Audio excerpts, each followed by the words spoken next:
Question number 2. The quadratic function, so they give you a quadratic function here, such that p is a constant, has a minimum value of -1. So minimum value means chances are you need to do completing the square. So yeah, question A, using the method of completing the square, find the value of p. So we have to do completing the square. So question A. The function is 3x squared plus 3px plus p. So the first step is, remember the coefficient, before we do completing the square, the coefficient of x squared must always be 1. But since this one is not 1, we have to factorize the 3 out. Okay, so what I'm going to do is, I'm not going to factorize 3 from the whole equation. I'm just going to factorize from the front.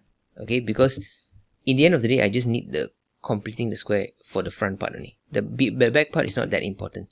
So I can factorize the front here. So I have x squared plus px. Okay, so I'm not going to touch the p at the back here. So I'm only going to do completing the square for this front here. Okay, so completing the square for this guy. So I write a big bracket. X squared plus px plus bracket square minus bracket square, and then the p will be here. Okay, so what is in the bracket square? It will be something over 2, something over 2. So what is up here? It will be the x, the coefficient of x value, so it's p. So p over 2, p over 2. Okay. Okay, so then you're gonna factorize this whole thing, this part here. So when you factorize, you just copy back the x square becomes x, the p over 2 square becomes p over 2, so plus p over 2. And then square outside. Then here you can expand, so you get negative p square over 4. Okay, so remember this one I say I didn't expand the outside here, right? It's because it's not going to make any difference. So later I'm going to bring the 3 back in, so I need to expand to both of these. Okay, so what I will get is, okay, let me write up here. Sorry, I got no space because I still got question B there. So I will get 3 equals to 3 x plus p over 2 square minus 3p square over 4 plus p. So this is your completing the square equation. Now because they said that minimum value is -1, so minimum value is usually what? This part here, the back here. Okay, so we know that negative 3p square over 4 plus p should be equals to -1. Okay, so what we're going to do is, since there is a fraction, we're going to take this times 4 so that we can eliminate this 4 here. So the whole equation times 4, you get negative 3p square plus 4p equals -4. Okay, I'm going to rearrange, bring everything to the right side because I want to change this to a positive. So I get 3p square minus 4p minus 4. Okay, then you can just factorize this.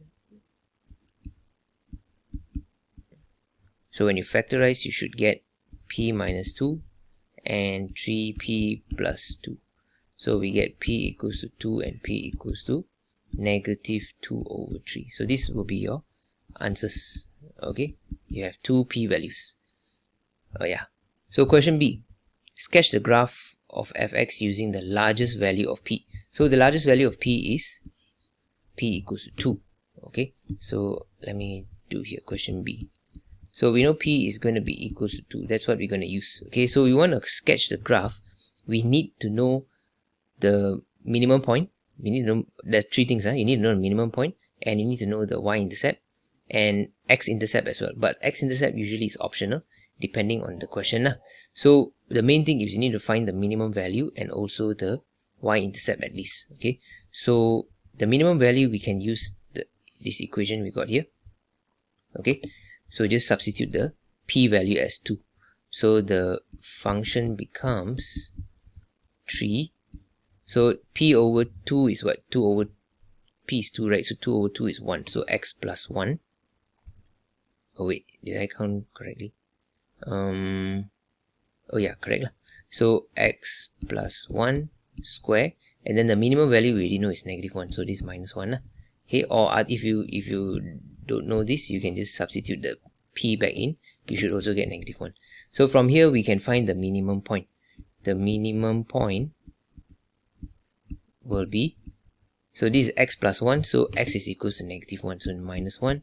Then this one is -1 as well, so -1. So this is the minimum point. So we can also find the y-intercept. How to find the y-intercept? We use back the original equation here. Okay, the original equation is 3x squared plus, so 3p means 3 times 2 is 6x, sorry. 6x and then plus p, so plus 2. So from here we can find the y-intercept. Why? Y-intercept means x equals 0, right? So when you put x equals 0, this one becomes 0. So the only thing you have left is 2. So with this equation, you will know that y-intercept is equals to 2. Okay, so we got these two information here. Okay, now in this case, I don't think you need to do x-intercept, but if you want to do, you can. So how to do x-intercept is, you can use back this equation here after you've done the completing the square, because you want to find x-intercept means y is 0, right?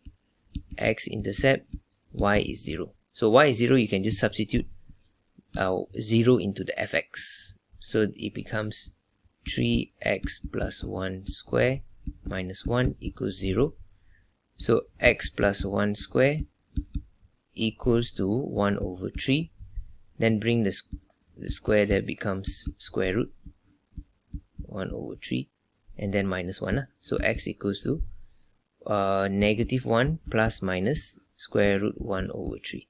So you type this in your calculator, you should get the x-intercept. So it's going to be a decimal number. So we're not going to we're not going to plot it lah. But if you want, you can. Okay, if you want, you can. So this one anyway, the answer should be, you got two x values. So the first one will be -0.423. The second one will be -1.577. Okay, so yeah, I mean, you can just show lah if you want, but I don't think it's necessary, because it's only 2 marks. So you just need these 2 points lah, basically. Okay, but I'm just showing you all in the future in case you all need to use it. Okay, so let us sketch the graph. So I just roughly sketch. So we know that minimum point is -1, -1. So let's say -1 is here and -1 is here. So this is the minimum point. So is this going to be a U-shape or N-shape quadratic? It's going to be U-shape because the x square is positive. Positive means, I think I told you all, positive people are always smiling, so it's U-shape. Negative means negative people are always sad, so it's N-shape. Okay, so this one is going to be a U-shape, and the intercept, we already found the y-intercept is 2. So that means it's going to cut through.